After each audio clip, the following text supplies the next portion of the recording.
Major bombshell one day after Democrats advanced their push for impeachment. The White House claims the transcript shows there were no promises made to Ukraine in return for releasing military aid. There was no quid pro quo, no pressure at all.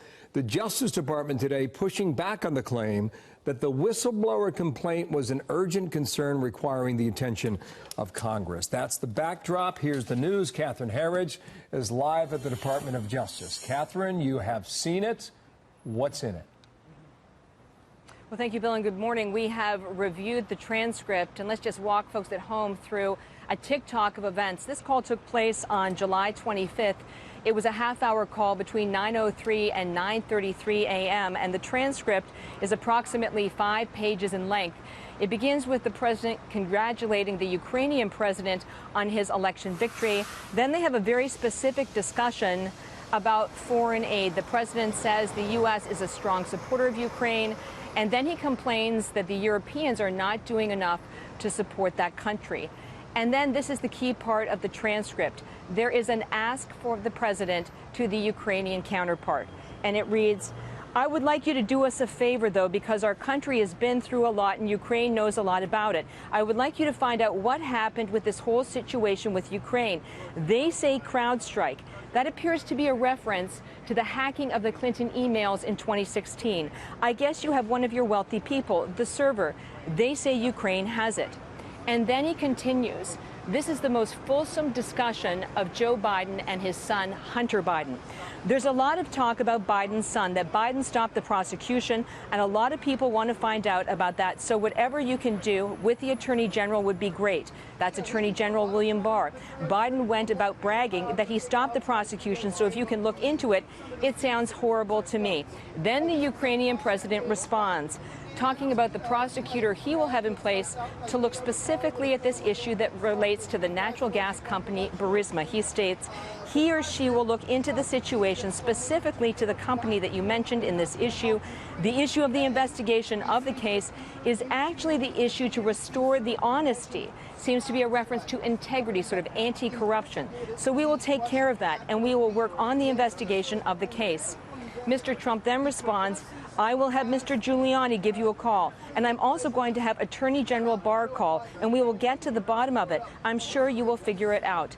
The key thing from the initial reading of this transcript, Bill, is that there are not multiple references, as widely reported, to the former vice president and his son. Based on our count, there's a key reference and then some follow-on references, so a handful, approximately 3. And then I would also emphasize that there is no clear link in the transcript between this withheld aid and the promise of a prosecution in this particular case, Bill.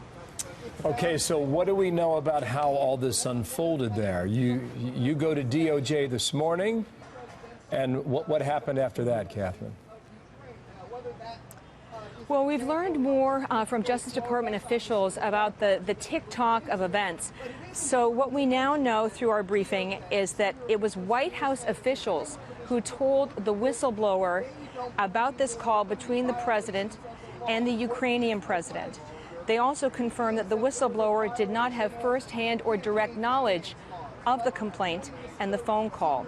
And then there's a very important quote I hope you can bring up from what's called an Office of Legal Counsel opinion. This is a legal opinion from the Justice Department on the whistleblower. It says, although the ICIG, so that's the Intelligence Community Inspector General's preliminary review found, quote, some indicia, that means indications, of an arguable political bias on the part of the complainant is the whistleblower, in favor of a rival political candidate, the ICIG, the watchdog, concluded that the whistleblower's allegations nonetheless appeared to be credible. So what we learned is that White House officials were familiar with the call. They passed that information to the whistleblower.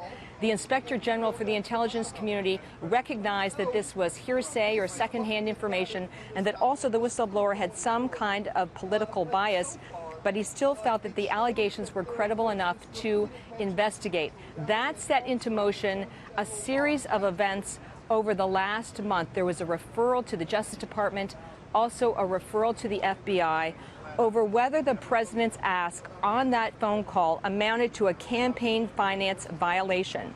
So what they had to show legally is that the president's ask for information related to the Bidens was a, quote, thing of value. And what Justice Department officials have told us is that this ask did not reach that threshold, so a criminal investigation was not opened, and they consider the campaign finance violation element of this to be closed.